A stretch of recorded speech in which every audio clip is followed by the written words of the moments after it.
Hello everyone, welcome on my YouTube channel. Friends, आज की इस वीडियो में मैं एक्सप्लेन करने जा रही हूँ मदर एंड्रॉयड मूवी को। तो चलिए मूवी को शुरू करते हैं। फ्रेंड्स, मूवी की शुरुआत में हम जॉर्जिया और सैम नाम के टीनेज कपल को देखते हैं। जॉर्जिया अपने बॉयफ्रेंड सैम के साथ अपने पेरेंट्स के घर पे होती है, जहाँ पर क्रिसमस की रात को जॉर्जिया को अपने प्रेग्नेंट होने का पता चलता है और इसीलिए वो बहुत ज़्यादा सैड होती है। अब उसका बॉयफ्रेंड सैम उससे बहुत ज़्यादा प्यार करता है, इसलिए वो उसको शादी के लिए प्रपोज भी करता है। लेकिन जॉर्जिया अभी भी खुश नहीं थी, क्योंकि उसे इस एज में तो माँ नहीं बनना है और इसीलिए अब जॉर्जिया अपने रिलेशनशिप को लेके डाउट में होती है। और जब वो वहाँ से जाती है तो जॉर्जिया अपना फ़ोन बाथरूम में ही भूल जाती है। अब जॉर्जिया और सैम अपने कॉलेज फ्रेंड्स के पास क्रिसमस पार्टी में जा रहे होते हैं, लेकिन वो अपने पेरेंट्स से प्रेगनेंसी के बारे में कुछ भी नहीं बताती है और फिर वो लोग वहाँ से चले जाते हैं। अब अगला सीन दिखाया जाता है, जिसमें दोनों उस पार्टी में पहुँच जाते हैं। अब पार्टी में सैम जॉर्जिया को ड्रिंक लेने से मना करता है, क्योंकि वो प्रेग्नेंट थी। लेकिन जॉर्जिया सैम से बहुत गुस्सा होती है। उसे यही लगता है कि सारी गलती सैम की है। इसके बाद वो अपने फ्रेंड के साथ वॉशरूम में जाती है, जहां उसकी फ्रेंड उसको परेशानी का कारण पूछती है और उसे यहाँ जॉर्जिया अपने प्रेगनेंसी के बारे में बता देती है, क्योंकि वो बहुत ज़्यादा डरी हुई होती है। अब जब वो बात कर रही होती है, तभी उन्हें बहुत ज़्यादा तेज वॉल्यूम में इरिटेटेड साउंड सुनाई देता है, जो कि जॉर्जिया की फ्रेंड के फ़ोन से आ रहा था, और लाइट्स भी ब्लिंक होने लगती हैं। उन्हें कुछ समझ में नहीं आता कि वो साउंड क्या है और ये लाइट्स ब्लिंक क्यों हो रही है। तभी उन्हें बाहर से किसी के चीखने की भी आवाज़ें आती हैं, इसीलिए दोनों बाहर चेक करने के लिए जाती हैं। और जैसे ही वो बाहर का नज़ारा देखती हैं तो उनके होश उड़ जाते हैं, क्योंकि वह एंड्रॉइड्स जो उनके लिए काम किया करते थे वो लोगों को बेरहमी से मार रहे हैं। दोस्तों, एंड्रॉइड्स का मतलब है इंसानों की तरह दिखने वाले रोबोट्स, जो उनके लिए काम किया करते थे एज ए सर्वेंट। लेकिन अब अचानक से वो इंसानों के खून के प्यासे हो चुके हैं। अब सैम जॉर्जिया को बचाने के लिए एक एंड्रॉयड से लड़ता है। वो एंड्रॉयड जॉर्जिया को मारने ही वाला होता है कि तभी सैम का फ्रेंड पीछे से आके उस एंड्रॉयड को ही मार देता है। इसके बाद उन्हें बाहर से भी लोगों की चीखने चिल्लाने की आवाज़ें सुनाई देती हैं। वो बाहर जाके देखते हैं कि एंड्रॉयड्स ने तहलका मचा दिया है और वो सभी इंसानों को ख़त्म करने पर तुले हुए हैं। इसके साथ सैम का फ्रेंड और जॉर्जिया की फ्रेंड भी वहाँ पर मारे जाते हैं। फिर नेक्स्ट सीन में हम सैम और जॉर्जिया को जंगल में एक कैंप के अंदर देखते हैं। अब जॉर्जिया 9 मंथ की प्रेग्नेंट थी। वो दोनों अपने आने वाले बच्चे को लेकर खुश होते हैं और उसके बारे में बात कर रहे होते हैं, और तभी उन्हें बाहर से किसी के आने की आवाज़ सुनाई देती है और उस आवाज़ का पता करने के लिए सैम कैंप से बाहर जाता है, लेकिन उसे बाहर कोई दिखाई नहीं देता। ये रात तो वो वहीं काटते हैं, लेकिन जैसे ही सुबह होती है वो अपने लिए दूसरी सेफ जगह ढूंढने के लिए निकल जाते हैं।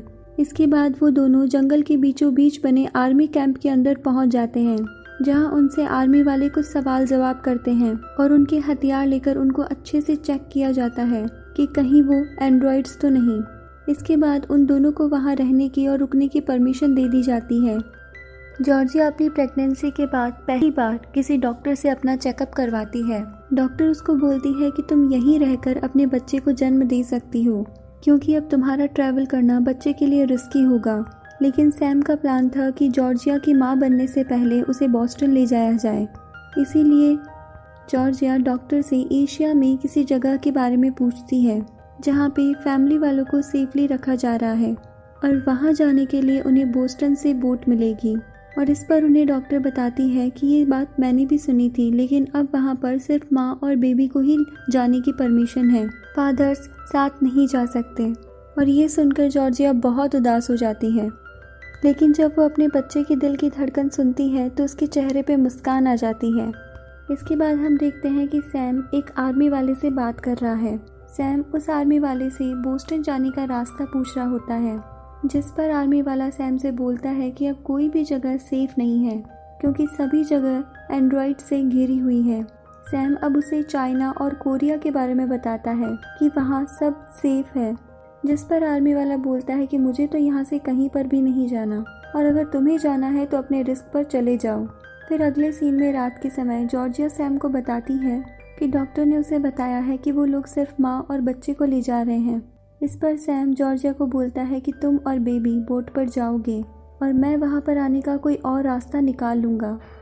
जॉर्जिया सैम से ये एक्सेप्ट नहीं कर रही थी और इसीलिए जॉर्जिया को सैम पे गुस्सा आता है, क्योंकि उसे लग रहा था कि सैम अपनी जिम्मेदारियों से भाग रहा है, लेकिन असल में सैम अपने बच्चे और जॉर्जिया की केयर चाहता था और इसीलिए उसने ये फैसला किया था। अब जॉर्जिया के गुस्सा होने पर सैम कैंप से बाहर चला जाता है और कारण पूछने पर वो बोलता है कि मैं कोई और रास्ते का पता करता हूँ, तुम चिंता मत करो, मैं तुम्हें अकेला छोड़कर कहीं नहीं जाऊँगा।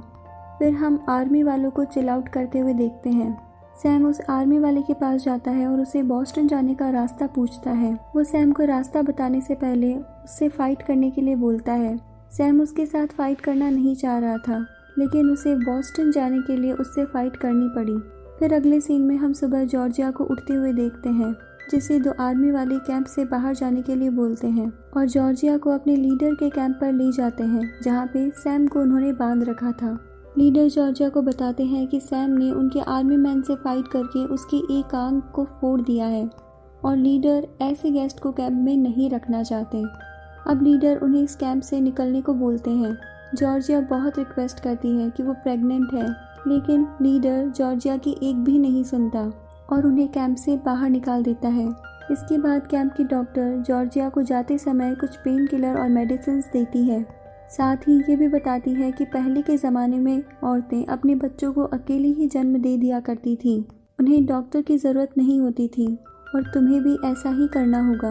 वहीं सैम आर्मी वालों से अपनी रिवॉल्वर वापस मांगता है।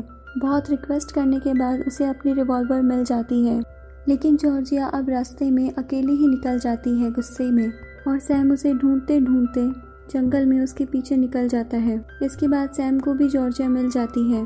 वह जॉर्जिया से माफ़ी मांगता और बताता है कि मैं बस बॉस्टन का पता पूछने के लिए गया था।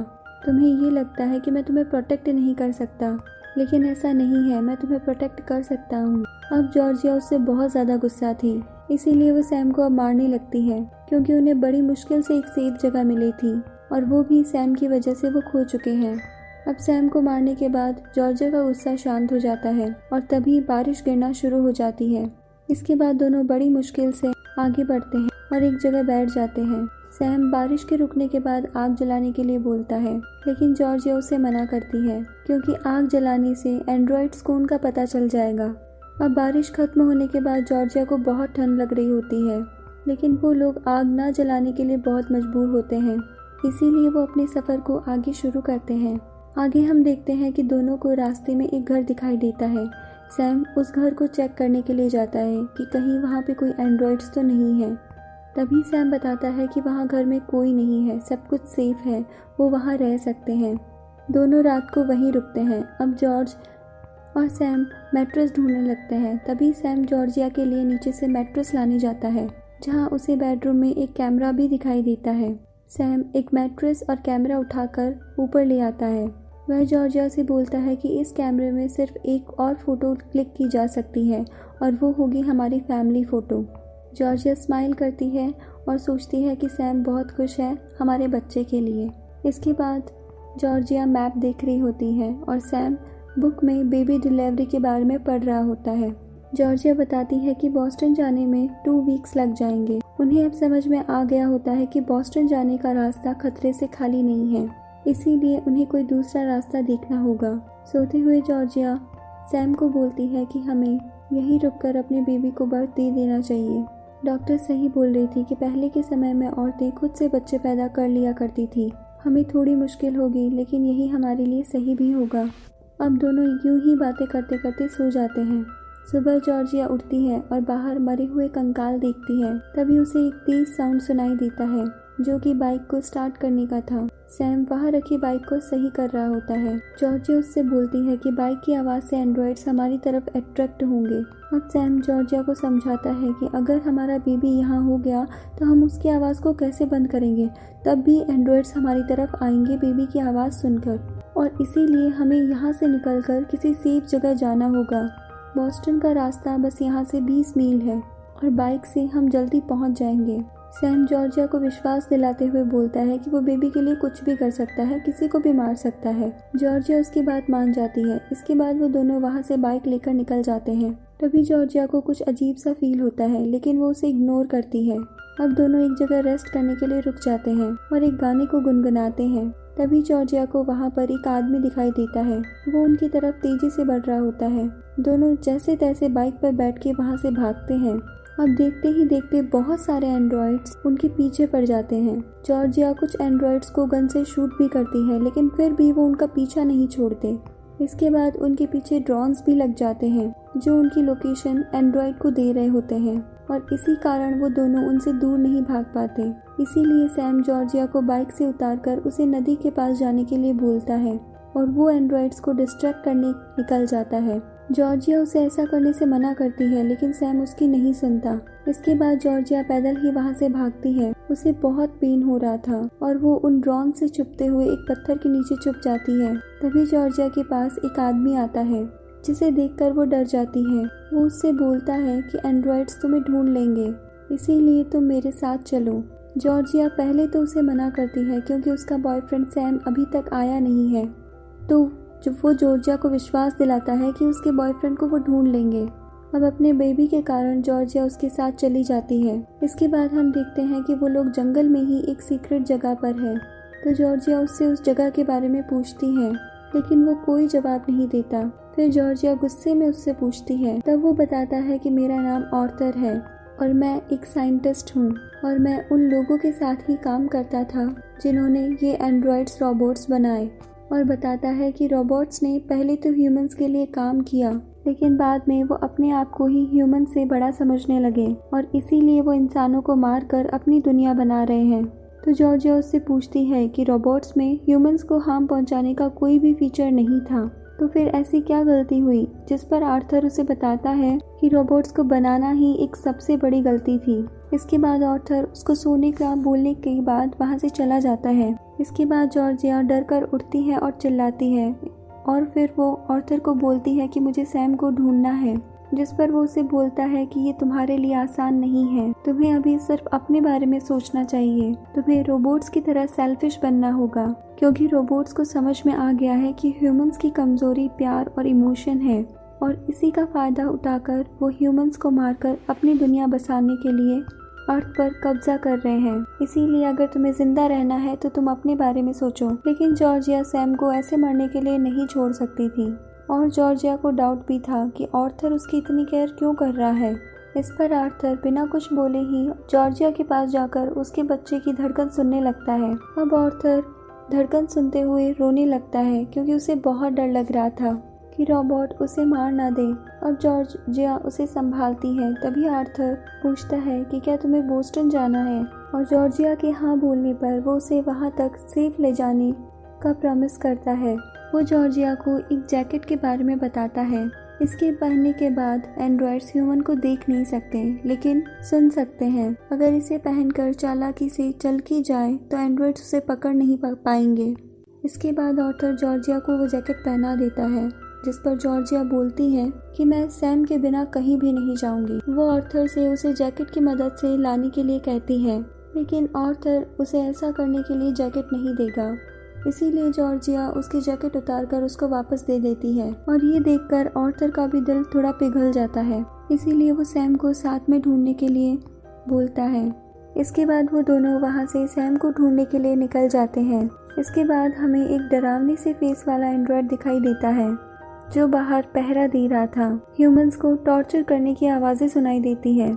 आर्थर और जॉर्जिया भी उसी जगह के बाहर बैठे होते हैं। अब आर्थर जॉर्जिया को अपनी जैकेट उतार कर दे देता है। इस पर जॉर्जिया पूछती है कि क्या तुम साथ नहीं आ रहे, जिस पर आर्थर बोलता है कि उनके पास सिर्फ 2 ही जैकेट है, और अगर उसे सैम को वहाँ से जिंदा बाहर निकालना है तो उसे वो जैकेट सैम को पहनाकर बाहर निकालना होगा। साथ ही बोलता है कि वो सैम के गायब होने पर उसे किसी भी तरह ढूंढ लेंगे, और इसके बाद वो जॉर्जिया को एक सेफ जगह का पता देकर वहाँ से जाने लगता है। इसके बाद जॉर्जिया बहुत आराम से चलकर उस घर की तरफ बढ़ती है जहाँ उन्होंने ह्यूमंस को टॉर्चर करने के लिए रखा हुआ था।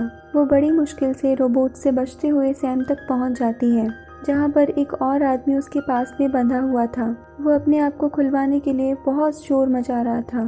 तभी वहाँ पर एक रोबोट आ जाता है, तो जॉर्जिया से ध्यान हटाने के लिए सैम उसे अपनी तरफ बुला लेता है। इसके बाद वो रोबोट बहुत बुरी तरह से सैम के पैरों पे मारता है और उसे जख्मी कर देता है। अब जैसे ही वो रोबोट वहाँ से जाता है तो जॉर्जिया सैम को वो जैकेट पहनाकर वहाँ से जाने लगती है। तभी वो पास में बंधा हुआ आदमी शोर मचाने लगता है, जिसके कारण रोबोट्स उन पे अटैक करने लगते हैं। इसके बाद वहाँ पर ऑर्थर भी आ जाता है और वो रोबोट्स को मारकर दोनों को ट्रक में बैठाकर वहाँ से ले जाता है। अब जॉर्जिया को लेबर पेन होने लगता है और वो उसी ट्रक में बच्चे को जन्म दे देती है और खुद बेहोश हो जाती है। अगले सीन में जॉर्जिया को जैसे ही होश आता है वो अपने आप को बॉस्टन के एक हॉस्पिटल में पाती है और उसी के पास वाले बेड पे सैम लेटा होता है। जॉर्जिया को एक बेबी बॉय हुआ था जिसको देखकर वो दोनों बहुत खुश थे। जॉर्जिया डॉक्टर से पूछती है कि वो यहाँ तक कैसे पहुँची, जिस पर डॉक्टर बताती है कि तुम्हारे फ्रेंड ऑर्थर ने आर्मी वालों को तुम्हारी कंडीशन बताई और आर्मी वाले तुम्हारी कंडीशन देख के तुम्हें यहाँ तक ले आए। लेकिन ऑर्थर बहुत टेंशन में था, इसलिए वो बेहोश हो गया और अभी तक उसे होश नहीं आया। साथ ही डॉक्टर बोलती है कि तुमसे सिक्योरिटी के लिए आर्मी वाले कुछ सवाल करने आएंगे और इतना बोलकर वो वहाँ से चली जाती है। इसके बाद जॉर्जिया को पता चलता है कि सैम ने अपने दोनों पैर खो दिए हैं, लेकिन सैम जॉर्जिया को खुश देख उसके सामने खुश होने का नाटक करते हुए उसे ये विश्वास दिलाता है कि अब सब ठीक हो जाएगा। इसके बाद वहाँ पर एक ऑफिसर आता है जो जॉर्जिया का स्टेटमेंट लेता है। वो जॉर्जिया से सारी घटना के बारे में और ऑर्थर के बारे में पूछता है। जॉर्जिया उससे सारी बातें बताती है, लेकिन जैकेट वाली बात पे वो यकीन नहीं करता। वो उसे बताता है कि वो जैकेट वर्क नहीं करता, क्योंकि अगर ऐसा होता तो क्या वो लोग उसे यूज़ नहीं करते। फिर जॉर्जिया आर्थर की कही गई बातें सोचने लगती है। उसने कहा था कि रोबोट्स अपना मकसद पूरा करने के लिए किसी भी हद तक जा सकते हैं, साथ ही वो ह्यूमंस के इमोशन का फायदा उठाकर उन्हें मार देते हैं। और तभी हमें पता चलता है कि ऑर्थर एक एंड्रॉइड है और उसने वहाँ पर रुके लोगों को मारना शुरू कर दिया था। अब जॉर्जिया को ऑपरेशन की वजह से बहुत पेन हो रहा था, लेकिन फिर भी वो अपने बच्चे को लेकर EMP डिवाइस को बचाने का सोचती है, जिसके कारण रोबोट सिटी से दूर थे। सैम बेहोशी की हालत में था, इसीलिए जॉर्जिया उसके फेस को कवर कर देती है और वो वहाँ से निकल जाती है। अब जॉर्जिया व्हील चेयर पर बैठकर एंड्रॉइड से बचते हुए उस डिवाइस तक पहुँचती है, जहाँ ऑर्थर भी आ जाता है। वो ऑर्थर पर गन पॉइंट करती है। ऑर्थर फिर से इमोशनल बातें करनी शुरू कर देता है और जॉर्जिया पर कंट्रोल करने की कोशिश करता है, लेकिन इस बार वो उसके झांसे में नहीं आती। अब वो उसको कहता है कि वो EMP डिवाइस को डिसेबल कर दे, नहीं तो वो उसके लड़के को मार डालेगा। अब ऑर्थर जैसे ही जॉर्जिया की तरफ बढ़ता है वो उसे शूट कर मार डालती है और तभी वहाँ पर बहुत सारे रोबोट्स आ जाते हैं। वो उनसे बचकर अंदर चली जाती है और गेट बंद कर लेती है। इसके बाद जॉर्जिया उस डिवाइस को दबाकर बेहोश हो जाती है। वहाँ एक ब्लास्ट होता है और वहाँ के सारे एंड्रॉइड्स मारे जाते हैं। इसके बाद जॉर्जिया जैसे ही होश में आती है वो अपने आप को सैम के साथ बेड पर पाती है, जहाँ वो उस कैमरा से एक फैमिली फोटो लेते हैं। फिर दोनों अपने बच्चे को लेकर कोरिया जा रही शिप पर पहुँचते हैं, जहाँ उन्हें पता चलता है कि कोरिया सिर्फ और सिर्फ उनके बच्चे को ले जाया जा सकता है। वो बहुत रिक्वेस्ट करते हैं, लेकिन जगह ना होने पर वो सिर्फ बच्चे को ले जाने के लिए बोलते हैं। अब दोनों अपने दिल पर पत्थर रख के अपनी बीवी के अच्छे फ्यूचर के लिए उसे अकेला ही कोरिया भेज देते हैं, जो कि मूवी का बहुत ही ट्रेजी एंड था। अब जैसा कि हमने देखा, जॉर्जिया ने अपने बच्चे को इस दुनिया में लाने के लिए बहुत स्ट्रगल किया, लेकिन फिर भी उसे अपने बेटे को छोड़ना पड़ा ताकि वो सरवाइव कर सके। अपने बेटे के जाने के बाद जॉर्जिया बहुत रोती है। सैम उसे संभालता है। इसके बाद हम देखते हैं कि काफ़ी इंजर्ड होने के कारण सैम की भी डेथ हो जाती है। अब जॉर्जिया अकेली रह जाती है और लाइफ को नई सिरे से शुरू करने के लिए वो पोर्टलैंड नाम की एक जगह पर आर्मी वालों के साथ निकल जाती है। जॉर्जिया के पास अब साथ के लिए बस उसकी फैमिली फ़ोटो थी और इसी के साथ हमारी ये मूवी एंड होती है। होप आपको एक्सप्लेनेशन अच्छा लगा होगा। अब हम मिलते हैं नेक्स्ट एक्सप्लेनेशन के साथ। तब तक के लिए bye bye, take care and thank you.